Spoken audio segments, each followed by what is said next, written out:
लंका का अंत हो चुका था। रावण के पतन के साथ अधर्म का अंत हुआ और धर्म की विजय हुई।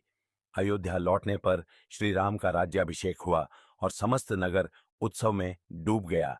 साथ आए वानरों और योद्धाओं को ससम्मान विदा किया गया। अंगद को विदा करते समय श्री राम की आंखें नम थीं, पर जब बात हनुमान की आई, शब्द भी मौन हो गए। हनुमान तो अब अयोध्या के अंग बन चुके थे। राम दिन भर शासन के कार्यों में व्यस्त रहते। एक दिन संध्या के समय वे अपने कक्ष में पहुंचे, जहां परिवार का पूरा दृश्य उपस्थित था। लक्ष्मण, भरत, शत्रुघ्न, उनकी पत्नियां और सीता। हनुमान भी साथ थे, प्रभु के चरणों के समीप। परंतु कुछ रानियों को यह समीपता खलने लगी। आखिर यह सभा थी राज परिवार की, और हनुमान एक वानर।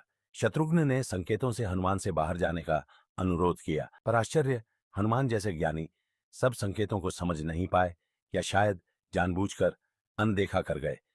तब राम ने स्वयं कहा, प्रिय हनुमान, अब विश्राम करो, रात गहराने लगी है। हनुमान बोले, प्रभु, जब आप सामने हैं तब और कहां विश्राम मिलेगा। शत्रुघ्न ने तीखा उत्तर दिया, भैया को एकांत चाहिए और तुम्हारी उपस्थिति बाधा है। हनुमान चुप। फिर बोले, माता सीता भी यहीं है, क्या उन्हें कोई टोक रहा है। शत्रुघ्न ने ठोस स्वर में कहा, वे आपकी माता हैं और उन्होंने सिंदूर लगाया है, यह उनके अधिकार का प्रतीक है। हनुमान ने प्रश्न किया, क्या एक चुटकी सिंदूर से राम के समीप रहने का अधिकार मिल जाता है। राम मुस्कुराए, हां हनुमान, यही परंपरा है, प्रेम और समर्पण का प्रतीक सिंदूर। हनुमान ने सिर झुकाया, प्रणाम किया और बाहर चले गए। कोई आहट नहीं, बस एक मौन। अगली सुबह नगर के व्यापारी दरबार में पहुंचे शिकायतों के साथ। रात भर हमारे भंडारों में एक विचित्र घटना घटी। एक सिंदूर से लथपथ वानर उत्पात मचाता रहा। राम ने सैनिकों को भेजा, पर इसके पहले ही सिंदूर से सराबोर तेजस्वी हनुमान दरबार में प्रविष्ट हुए। हर पग के साथ भूमि लाल हो रही थी।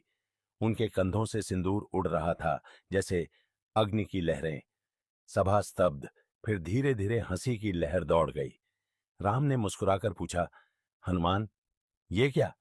हनुमान बोले, प्रभु, जब कल आपने कहा कि एक छुटकी सिंदूर लगाने से आपके निकट रहने का अधिकार मिलता है, तो मैंने पूरे शरीर को ही रंग लिया। अब कोई मुझसे आपका सान्निध्य नहीं छीन सकेगा। सभा हंसी से गूंज उठी, पर भरत की आंखें छलक आईं। शत्रुघ्न ने पूछा, भैया, आप रो रहे हैं। भरत बोले, क्या तुम नहीं देख रहे, यह हनुमान बल, बुद्धि और विद्या का प्रतीक अब स्वयं को भुलाकर